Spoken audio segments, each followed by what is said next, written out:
गौरांगर पथ को अनुसरण करी क्षीर मिश्रित पणा जो मीठा लगे से भाव में से समाज रे ज्ञान को भक्ति माध्यम केमती प्राप्ति करहब से ज्ञान गुरु तंत्र गुरु प्रेमी गुरु योगी गुरु नामक अनेक पुस्तक रचना कर विशेषकर छात्र छात्री मानकर नैतिकता एवं मेरुदंड को सबल करने से ब्रह्मचर्य साधना नामक पुस्तक लिखिं जहाँकि सारा विश्वपाई बहुत आदृत एवं आवश्यक। यही परिप्रेक्षी ये आश्रम अध्यक्ष डॉक्टर श्रीमद शंकरानंद महाराज स्वामी महाराज जी की ये अध्यक्ष अच्छा तत्वावधान 4 तारीख रु 10 तारीख पर्यंत भागवत सप्ताह संध्या 7टा रु 9:30 पर्यंत चली।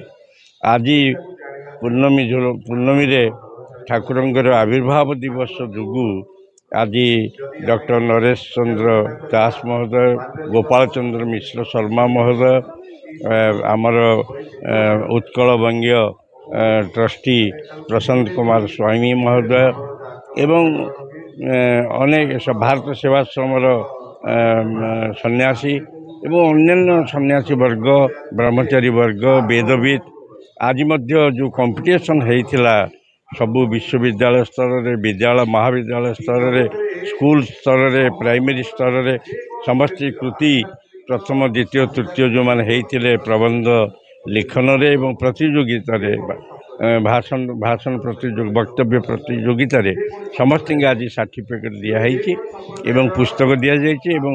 फास्ट जी होती प्रथम श्रेणी से 600 टंका द्वितीय को 500 टंका तृतीय को 400 टंका भाव प्रदान करा भाव में अन्यून 300-400 भक्त सम्मिश्रण होती सम्मिलित होती वर्षा जुगु 7-8 शास्त्रांत जहाँ भी हो ये गोटे उत्सव मुखरित भाव में ये चली। पुरी सहर समस्त विद्वान मानक बुद्धिजीवी मानक एवं समस्त व्यक्ति को मु अनुरोध करी कि आश्रम का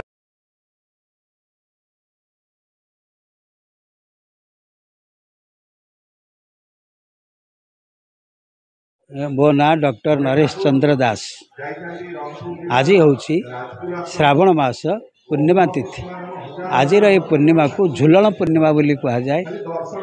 आज ये पवित्र तिथि रे विभिन्न मठबाड़ी रे एवं श्रीमंदिर रे ठाकुर माने आज झुलन दोली रे झुलुचंद एवं एथि सहित आज श्री जगन्नाथ महाप्रभुंकर ज्येष्ठ भ्राता श्री बलभद्रंकर मध्य जन्मोत्सव श्रीमंदिर रे पारंपरिक रीति रे पालित होछि। एवं आज आउर एक विलक्षण जे आज स्वयं निगमानंद सरस्वती इंकर जन्मतिथि 1880 मसीह श्री श्री ठाकुर निगमानंद सरस्वती जन्मग्रहण करथिले नदिया जिले रे एवं सही ठाकुरंकर आज हूँ 145तम जन्म महोत्सव।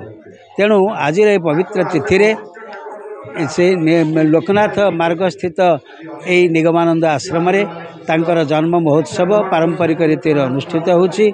बहु भक्त एथिपाई राज्यर विभिन्न स्थानरू आसीछंती एवं राज्य बाहरु मध्य जो माने निगमानंद सरस्वती भक्त शिष्य से माने समस्ते मध्य आछंती। तेणु आज एक महान महोत्सव ये आश्रम परिसर अनुष्ठित होछि एवं ये आश्रम परिसर रे आज समस्त भंडार करा जायछि। समस्ते महाप्रभुंकर प्रसाद सेवन करछंती एवं श्री श्री ठाकुर निगमानंद सरस्वती जन्मग्रहण करी क्यों लीला मान करिसंती भक्त मानक प्रति से माने कि उपदेश से कि उपदेश देइसंती ये समस्त कथा आज आलोचना करा जाउछि। यही अवसर रे एठारे जो विद्यालयटी अच्छी से विद्यालय पक्षरु गोटे परीक्षा करा जाइथिला कंपटीशन करा जाइथिला सेथिरे जो माने कृतित्व अर्जन करथिले आज अवसर रे सेमानको मध्य प्रमाण पत्र वितरण करा जाइछि एवं एक महामहोत्सव निगमानंदंकर आश्रम रे आज अनुष्ठित।